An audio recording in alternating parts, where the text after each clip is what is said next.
Pour la première fois, Anne Drossard dévoile les coulisses de 35 ans de combat d'une mère et de sa fille Aurore pour clamer une vérité. Aurore a un père et ce père s'appelle Yves Montand. Et ce récit, on le retrouve dans un ouvrage qui vient de paraître aux éditions L'Archipel et que vous pouvez vous procurer sur le site de TVL, sur la boutique tvl.fr. Yves Montand, cet enfant qui te tendait les bras. Cet ouvrage est de Anne Drossard. Madame Drossard, bonjour. Bonjour. Merci d'avoir répondu favorablement à l'invitation de TVL pour évoquer ces années de combat douloureuses. On va le voir. Dans sa préface, Emmanuel Bonini, biographe lui aussi de Yves Montand, écrit « Il était une fois Anne Drossard, une jeune actrice belle et romantique à souhait, qui tombe amoureuse d'une des figures les plus marquantes du show business français. Votre rencontre avec Yves Montand date du début des années 70, on est en 73, et on est même très précisément à Saint-Paul-de-Vence. Est-ce que je me trompe ? Non, vous ne vous trompez pas, c'est tout à fait ça. Je devais tourner, effectivement, j'étais présumée pour un rôle dans Vincent François Palais les autres. De Claude Sautet. Par Claude Sautet, tout à fait. Et donc, je devais tourner avec Montand. Je devais avoir le rôle de la maîtresse de Montand dans le film. Et Montand me faisait très peur. Je me disais, si je me trouve face à lui, je ne pourrais pas ouvrir la bouche, je serais complètement ridicule. J'ai envie de le rencontrer avant, de faire sa connaissance. Et comme je tournais un film sur la côte, il était à Saint-Paul-de-Vence. Je me suis dit, tiens, je vais passer le week-end à Saint-Paul-de-Vence et essayer de le croiser. Je suis descendue à l'hôtel. La directrice de l'hôtel m'a dit, bah oui, effectivement, il est là. Écrivez-lui un petit mot et dites-lui que vous voulez le rencontrer. Je vais lui transmettre. Très bonne idée. Et le lendemain, à 8h, mon téléphone sonne. Je venais de me lever et je décroche et c'est Yves Montand. Il me dit, si vous êtes libre, on peut prendre le petit déjeuner ensemble, parce que ce midi, je suis occupée, etc. Je lui dis, mais je ne suis pas prête. Ah, mais c'est pas grave, je vous montre le petit déjeuner et on parle. Bon, d'accord. Et puis les choses ont commencé comme ça. Voilà, la liaison a commencé, si je puis dire. Vous avez 20 ans ? Oui, j'avais 20 ans et c'est vrai qu'il avait un charme fou. J'ai craqué. J'ai largement craqué. Et je suis vite tombée amoureuse, d'ailleurs. Et on est rentré à Paris par le même avion, etc. Et après, on s'est vus régulièrement. On se voyait place Dauphine, en général. Simone n'était pas là. Simone Signoret. Simone Signoret, pardon. Son épouse. Oui, oui, tout à fait. Elle n'était pas là, donc on se voyait place Dauphine. Et j'étais très amoureuse. Ça a duré 2 ans. Alors, la première question qui me vient à l'esprit, il faut que je vous la pose, c'est que vous avez 20 ans, vous dites il m'impressionnait, il me terrorisait, donc je comprends bien cela, mais vous connaissez 2 choses. La réputation de l'artiste, elle le précède, c'est un homme à femme, et vous savez qu'il s'est marié 20 ans auparavant à Saint-Paul-de-Vence avec Simone Signoret. Est-ce que vous ne savez pas que tout cela va être forcément voué à un moment donné à l'échec ? Mon intention, de toute façon, n'était pas de passer ma vie avec Montand officiellement, puisqu'effectivement, je respectais le fait qu'il était marié. Bon, c'est peut-être pas bien de tromper une femme, enfin, c'est lui qui trompait sa femme. Mais j'ai jamais eu l'intention de, comme on dit, mettre le grappin sur Montand. J'étais sa maîtresse, j'étais bien avec lui, j'étais amoureuse de lui, ça me suffisait. La fille de 20 ans, effectivement, était heureuse. C'est aussi simple que ça. La fille de 20 ans, c'est au moment de cette rencontre, mais il faut la dépeindre avant. Vous êtes lilloise. Oui. Vous êtes née en 53, il ne faut pas donner les dates de naissance. Et c'est fait, une jeune femme déterminée, on le voit dans l'ouvrage, sportive, de très bon niveau, et aussi passionnée par le cinéma. Est-ce que ça vous dépeint pleinement ? Oui, tout à fait, oui. Et d'un milieu modeste ? Oui, tout à fait. Ce qu'il y a, c'est que je voulais, au début, je ne m'orientais pas spécialement vers le cinéma. Je voulais être avocate. C'était mon grand but. Et quand j'étais au lycée, tous les soirs, j'allais travailler pendant 2 heures chez un avocat. Je jouais un peu le rôle de la secrétaire. Et c'était le bâtonnier de Lille, et c'était très intéressant. En plus, il parlait latin, on avait des conversations en latin, à l'époque, on parlait latin. C'était sympathique, et je voulais être avocate. Et en fait, j'ai perdu ma mère quand j'avais 15 ans. C'était l'année de mon bac, normalement. On m'a beaucoup forcé à le passer. Mais c'est vrai que ce jour-là, tout est tombé à l'eau. Je n'avais plus vraiment envie de faire quoi que ce soit. Ma mère, c'était mon soleil. Oui, un lien très fort. C'est important parce qu'on va le voir par la suite avec votre fille Aurore que vous allez recréer. C'est un lien très puissant entre votre mère et vous. C'est un lien très puissant que vous allez recréer entre vous et votre fille. Tout à fait, tout à fait. D'une façon différente, mais tout à fait. La relation qui va s'installer avec Yves Montand, elle va durer près de 2 années. Emmanuel Bonini toujours écrit une histoire discrète, une histoire en pointillé, où les sentiments de l'un trancheront avec l'envie de l'autre de prendre du bon temps. Peut-on parler d'amour clandestine et déjà d'un déséquilibre dans les sentiments?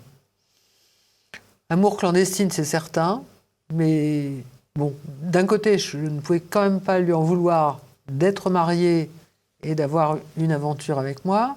C'était difficile, mais il fallait que je sois à sa disposition complète. S'il m'appelait, il fallait que je prenne un taxi et que j'arrive.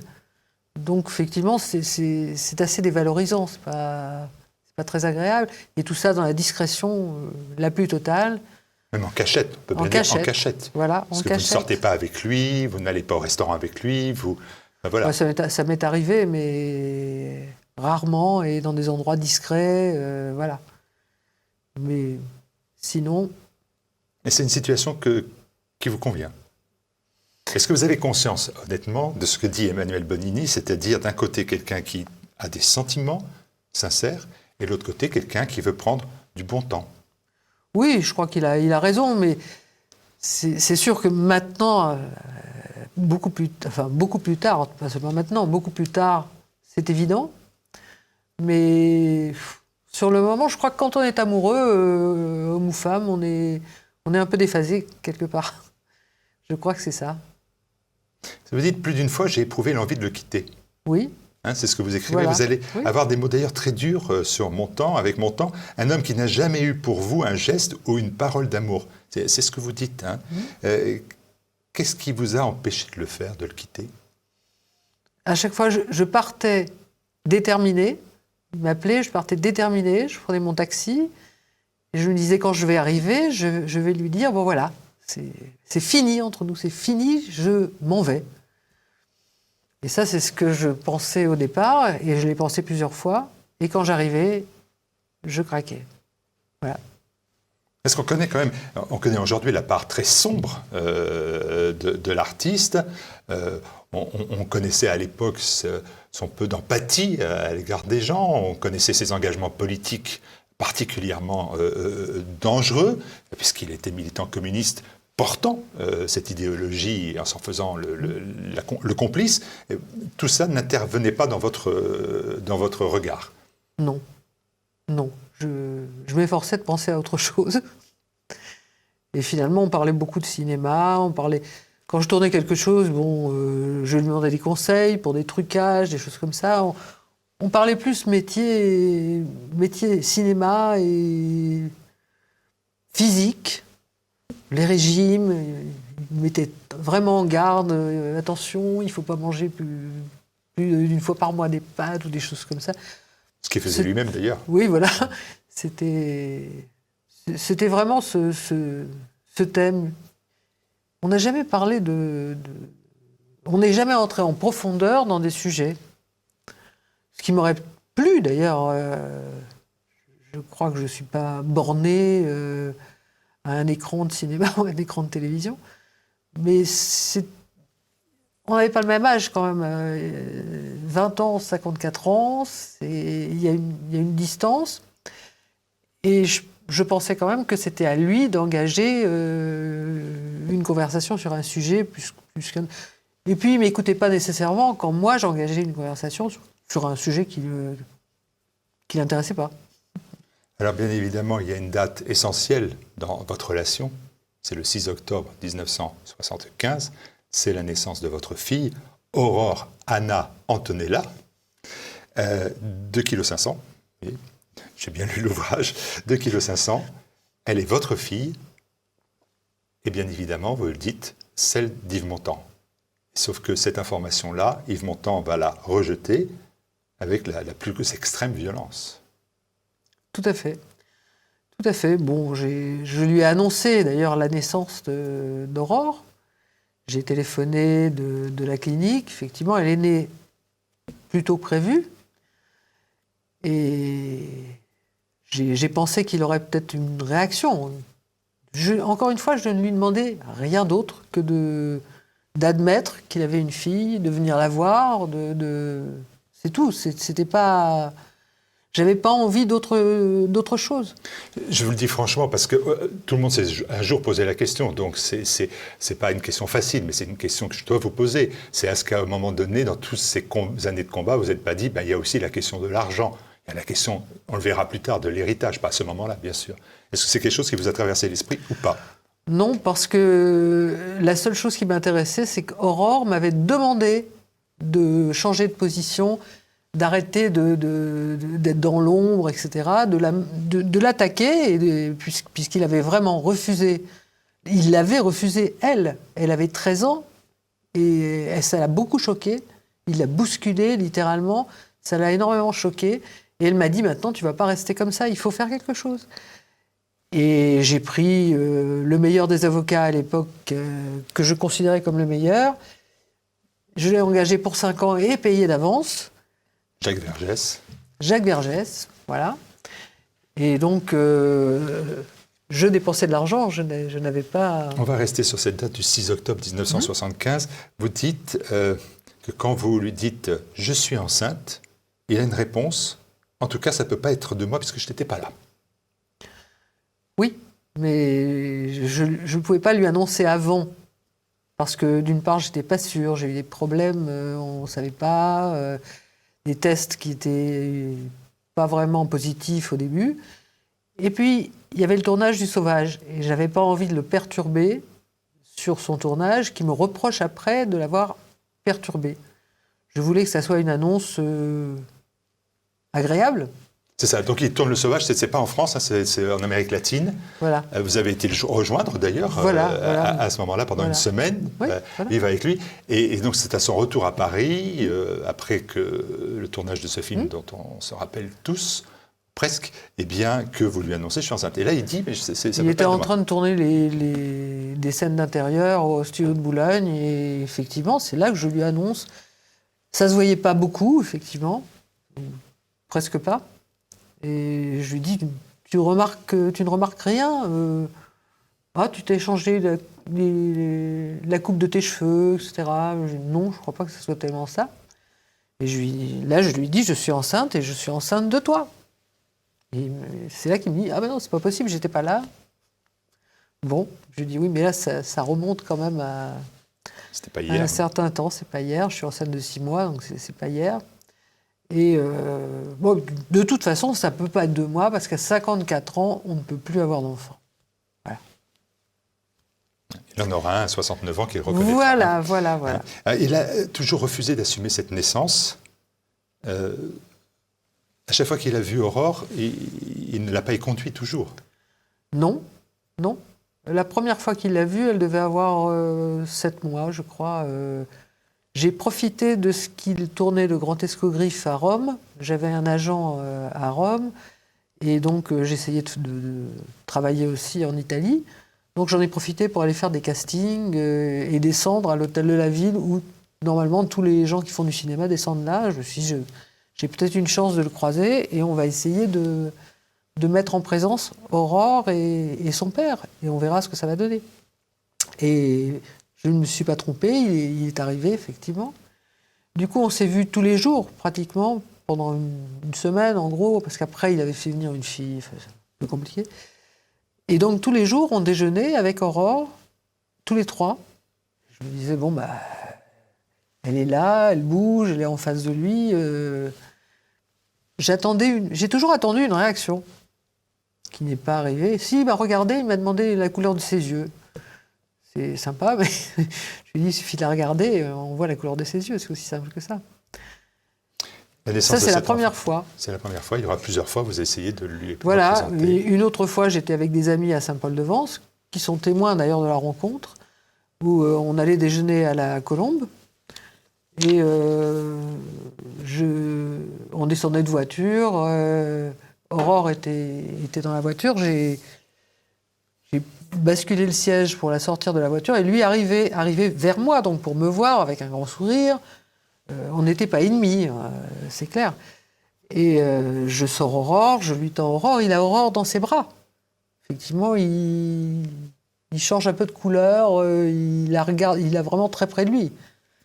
Et l'ami qui était avec moi s'en va, parle avec lui 2 minutes et s'en va, en disant, tiens, il y a peut-être quelque chose qui se passe, qui est important, et il vaut mieux que je parte. Et en fait, tout d'un coup, il a repris... c'est redevenu le montant sans sentiment et sans réaction. Et il m'a rendu Aurore. Voilà. Ça, ce jour-là, j'y croyais un peu quand même. C'est-à-dire que à la naissance de l'enfant, vous avez été répudié. Complètement. Je me suis retrouvée seule à la clinique avec ma fille et mon père qui est venu me voir plus tard en me disant il ne faut pas perdre espoir. Lui aussi, il me disait, il ne faut pas perdre espoir. Bon, il faut patienter et essayer de voir. 75, la naissance d'Aurore. On va se projeter en 1989. C'est important, c'est 14 ans plus tard. Et là, c'est à ce moment-là que vous engagez une action en recherche en paternité. Il a fallu donc attendre 14 ans. Pourquoi vous avez attendu 14 ans ? Parce que normalement, pour intenter une action en paternité, en recherche de paternité, ça doit se faire dans les 2 ans après la naissance de l'enfant, ou par l'enfant lui-même quand il est majeur. Mais comme j'espérais toujours cette réaction de mon temps, 2 ans, l'attaquer directement comme ça, c'était ce que je voulais, c'est que ma fille ait un père et son père. Et que son père la reconnaisse vraiment. Et on change dans la vie, on change, on vieillit, J'ai toujours espéré. Et là, c'était difficile d'espérer quand on voit à la une de Paris Match, papa pour la première fois. C'est un peu... Et Aurore n'a pas supporté du tout. C'est en 89 la naissance de Valentin Ivy, le vrai nom de Yves Montand. Le scandale va exploser, médiatique, il va être important, et en 1994, 3 ans après la mort de l'acteur, la justice, elle va trancher. Elle va dire que Aurore est bien la fille de Yves Montand. Sur quoi se fonde la justice pour rendre un tel jugement ? Alors, elle se fonde sur le fait que, avant de mourir, Montand avait engagé une procédure pénale contre moi et contre mes témoins, Claude Sautet, Henri Colpi, etc., pour dire c'était des faux témoins, et que moi j'ai utilisé des faux témoins, voilà. Donc il y a eu, cette enquête a eu lieu quand même après la mort de Montand, puisque ces deux héritières, Carole Amiel pour Valentin et Catherine Allégret, ont continué l'action. Donc une enquête pénale a été ouverte par un juge d'instruction. Ça a duré 2 ans. C'est une enquête très, très minutieuse qui avait été confiée à la brigade financière parce que la juge avait confiance en ces gens. Je crois qu'elle avait raison. Et ils ont même entendu des témoins que moi, je ne pouvais pas aller voir, que je n'étais pas allé voir, à Saint-Paul, etc. Ils ont vu plein de gens, tout le monde. Et la liaison a été vraiment confirmée. La juge a entendu les témoins et donc là, il y a eu effectivement un non-lieu qui a été prononcé en 1993. Et c'est à la suite de ce non-lieu que le tribunal de Paris a pris la décision de la reconnaissance d'Aurore. Parce qu'ils attendaient justement le résultat de cette enquête pour ne pas prendre de risques. Mais On se dit, à ce moment-là aussi, parce que j'essaie de me mettre à la place de ceux qui nous écoutent, mais il y a aussi maintenant beaucoup d'expertises biologiques. Elles n'ont pas été menées, ces expertises-là. Celle, vous voulez dire avec... Est-ce qu'à un moment donné, on n'a pas demandé à Montand, est-ce que c'est le voilà, père voilà, faisons un test ADN, comme on le fait aujourd'hui. C'est la première chose qu'on lui a demandé 2 fois. Une fois en première instance, en 1990, et une deuxième fois en appel, en 91, on lui a demandé 2 fois de se prêter à une prise de sang, de façon à faire la comparaison avec Aurore et avec moi. Il a refusé à chaque fois de se rendre aux convocations de l'expert. Voilà. Ce qui est assez troublant, parce que si vous voulez apporter la preuve... C'est tellement simple. Est-ce que ça amène à un épisode particulièrement choquant? Il va se dérouler en 1998. Vous l'expliquez crûment, puisqu'il s'agit de l'analyse post-mortem des restes d'Yves Montand. Qui est-ce qui a demandé ce fait qui quand même reste incroyable? Eh bien, Aurore ayant été reconnue officiellement en 1994, moi, j'étais satisfaite, et Aurore aussi. Ce sont ces 2 héritières, les 2 autres héritières, puisque Aurore était devenue héritière, du coup. Les 2 autres héritières, c'est-à-dire Catherine Allégret et Carole Amiel, qui ont fait appel de la décision de 1994. Et ce sont elles qui ont demandé l'exhumation.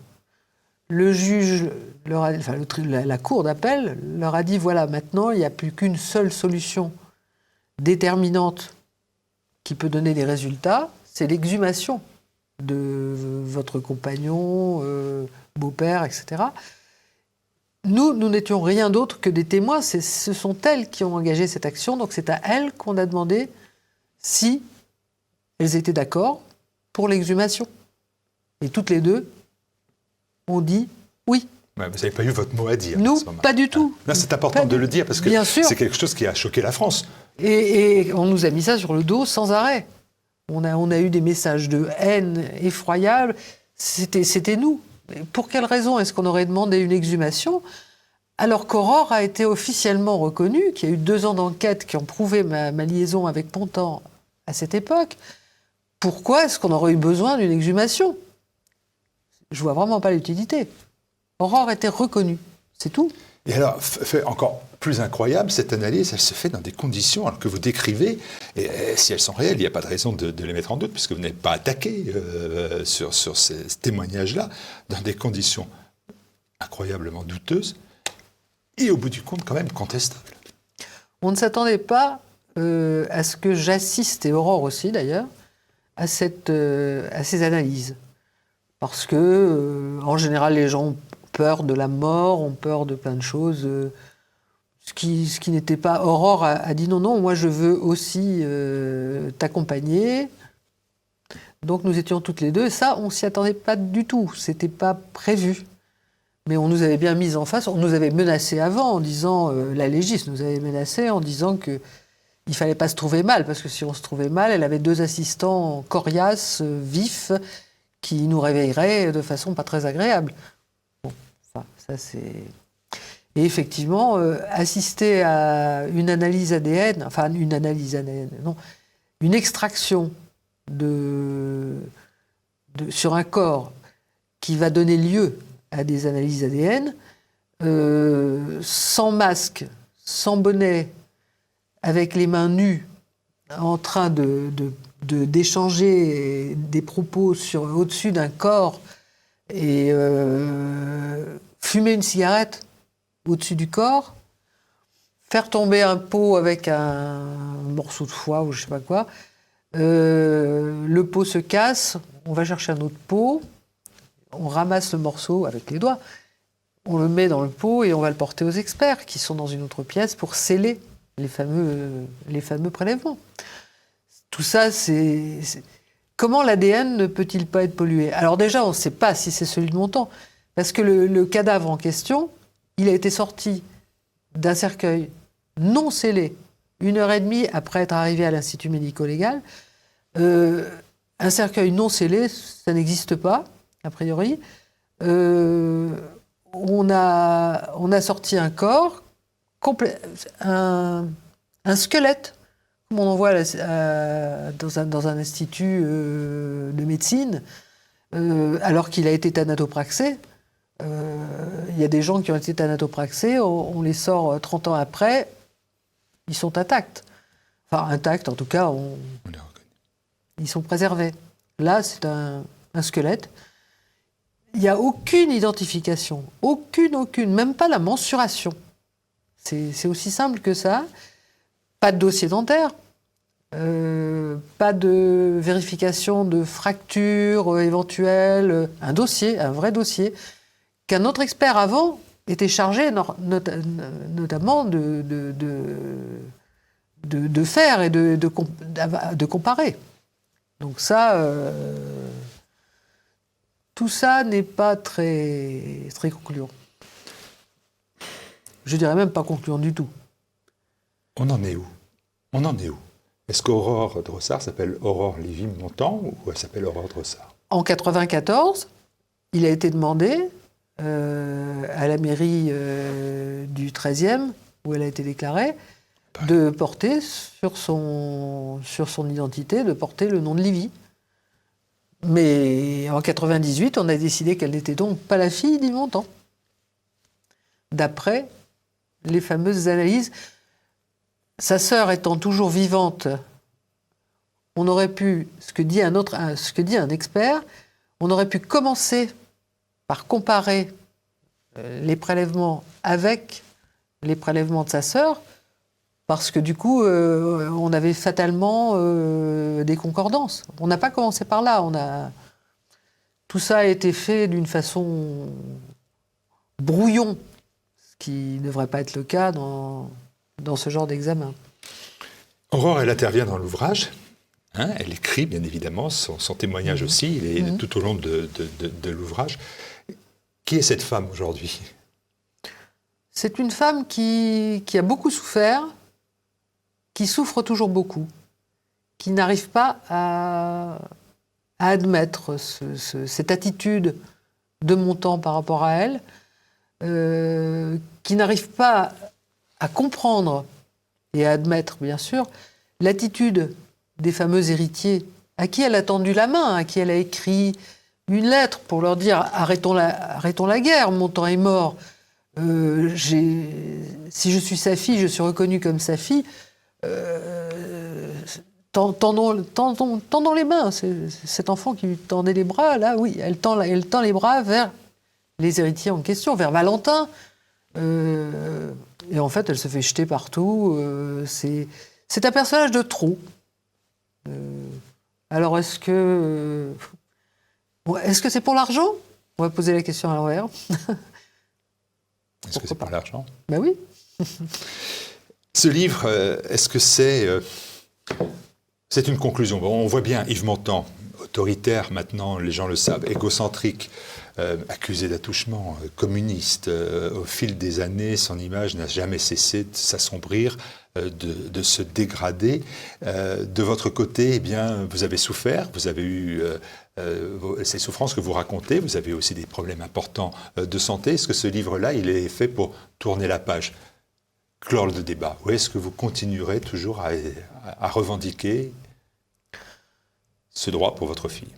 Je continuerai à revendiquer ce droit parce que j'aime ma fille. Elle n'a que moi comme famille, et moi je n'ai plus qu'elle. Donc on est deux, et peut-être que si j'ai réussi à dominer ces problèmes de santé, c'est peut-être parce que pour moi c'est très important d'être là pour elle le plus longtemps possible, de l'aider. Bon, elle n'aura jamais d'enfant non plus, donc elle a un problème. Donc c'est très triste. Et je ne sais pas si ça changera quelque chose. Ce qui est bien, c'est que les gens sachent la vérité, parce qu'on nous a on nous a vraiment diabolisés d'une façon atroce. Nous étions les mangeuses d'argent. Moi, j'étais une folle affabulatrice. C'est que de choses horribles on a pu entendre et qu'on peut toujours lire actuellement de gens qui sont jeunes, donc qui qui était très jeune à cette époque-là. Pourquoi ne pas essayer de comprendre ce qui s'est réellement passé ? Enfin, pour mon temps, l'affaire est entendue. Oui. Merci Anne Drossard, cet enfant qui te tendait les bras. Je vous l'ai dit, vous pouvez vous procurer l'ouvrage sur le site tvl.fr. Vous allez à la rubrique boutique. Merci madame d'être venue défendre votre livre. Merci à vous. Je vous remercie.